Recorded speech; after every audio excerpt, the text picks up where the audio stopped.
செங்கல்பட்டு மாவட்டம் கூடுவாஞ்சேரி அடுத்துள்ள கோதண்டராமன் நகர் ஜெயலட்சுமி தெருவில் உள்ள அபார்ட்மெண்டில் இன்று நடைபெற்ற எதிர்பாராத விபத்தில் 3 பேர் மூச்சு திணறி உயிரிழந்த சம்பவம் அதிர்ச்சியை ஏற்படுத்தியுள்ளது. செங்கல்பட்டு மாவட்டம் கூடுவாஞ்சேரி பகுதியைச் சேர்ந்த வெங்கட்ராமன் கடந்த 1 வருடங்களுக்கு முன்பு உடல்நலக்குறைவால் உயிரிழந்தார்.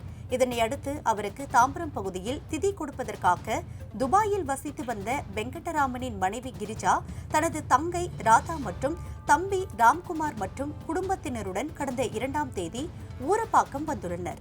அவர்கள் அனைவரும் அபார்ட்மெண்டில் 1ஆம் மாடியில் உள்ள தங்களது வீட்டில் தூங்கிக் கொண்டிருந்தனர். அப்பொழுது இன்று அதிகாலை 4 மணி அளவில் எதிர்பாராத விதமாக வீட்டில் இருந்த ஃப்ரிட்ஜ் வெடித்து விபத்துக்குள்ளாகியுள்ளது. இதன் காரணமாக அதில் இருந்து கடும் புகை வெளியேறியதை தொடர்ந்து தூங்கிக் கொண்டிருந்தவர்களுக்கு மூச்சு திணறல் ஏற்பட்டுள்ளது. இதனை அடுத்து அலறியடித்து கூச்சலிட்டுள்ளனர். கூச்சல் சத்தம் கேட்ட அக்கம் பக்கத்தினர் வீட்டின் கதவை உடைத்து சென்று பார்த்த பொழுது மூச்சு திணறி கிரிஜா, ராதா, ராஜ்குமார் ஆகியோர் சம்பவ இடத்திலேயே உயிரிழந்துள்ளனர். இதுகுறித்து தகவல் அறிந்து சம்பவ இடத்திற்கு வந்த கூடுவாஞ்சேரி காவல்துறையினர் மற்றும் தீயணைப்புத் துறையினர் உயிரிழந்த 3 பேரின் உடலை மீட்டு செங்கல்பட்டு அரசு மருத்துவமனைக்கு அனுப்பி வைத்தனர். உயிருக்கு போராடிக் கொண்டிருந்த ராம்குமாரின் மனைவி பார்கவி மற்றும் மகள் ஆராதனா ஆகிய இருவரையும் குரோம்பேட்டை அரசு மருத்துவமனைக்கு சிகிச்சைக்காக அனுப்பி வைத்தனர். ஊரப்பாக்கத்தில் ஃப்ரிட்ஜ் வெடித்து 3 பேர் உயிரிழந்தது குறித்து செங்கல்பட்டு மாவட்ட ஆட்சியர் AR ராகுல்நாத் விளக்கம் அளித்துள்ளார். சம்பவ இடத்தை நேரில் பார்வையிட்ட பிறகு செய்தியாளர்களை சந்தித்த அவர் விபத்து குறித்து பேசியுள்ளார்.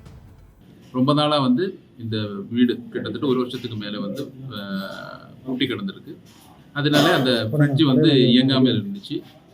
அந்த இது ஓன் பண்ணி கிட்டத்தட்ட விடிகாலை ஒரு 5 மணி அளவில் அது வெடிச்சு அதிலிருந்து வரக்கூடிய அந்த கேஸின் காரணமாக அவங்க சம்பவ இடத்துல இருந்திருக்காங்க. இபி ஷார்ட் சர்க்யூட் இருக்காங்க.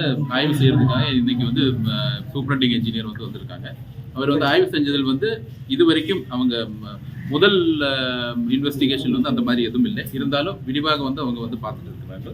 இது போக அதே வீட்டில் இருக்கக்கூடிய பார்கவி அப்படின்னு சொல்லக்கூடிய ராஜ்குமாரோட மனைவி மட்டும் அவரோட மகள் ஆராத்யா, இவங்க 2 பேரும் அவங்க இன்னொரு ரூமில் இருந்தாங்க. அதனால இவங்க 2 பேரும் உயிர் எந்த ஆபத்தும் இல்லை. 2 பேரும் இப்போ குரோம்பேட்டையில் இருக்கக்கூடிய நம்ம அரசு மருத்துவமனையில் இருக்கிறாங்க. பொதுமக்கள் கிட்ட ஒரு வேண்டுகோள் என்னன்னா, இதே மாதிரி ரொம்ப நாளுக்கு அப்புறம் இயங்காத இருக்கக்கூடிய ஃப்ரிட்ஜு மட்டும் ஏர் கண்டிஷன்ஸ் எல்லாம் நீங்கள் ஏற்கிறதுக்கு முன்னாடி ஒரு எலக்ட்ரீஷியன் செக் பண்ணிவிட்டு அதுக்கு பிறகு நீங்கள் இது பண்ணுங்க. ஒரே குடும்பத்தில் சேர்ந்த 3 பேர் குளிர்சாதன பெட்டி வெடித்த விபத்தில் உயிரிழந்த சம்பவம் சோகத்தை ஏற்படுத்தியுள்ளது.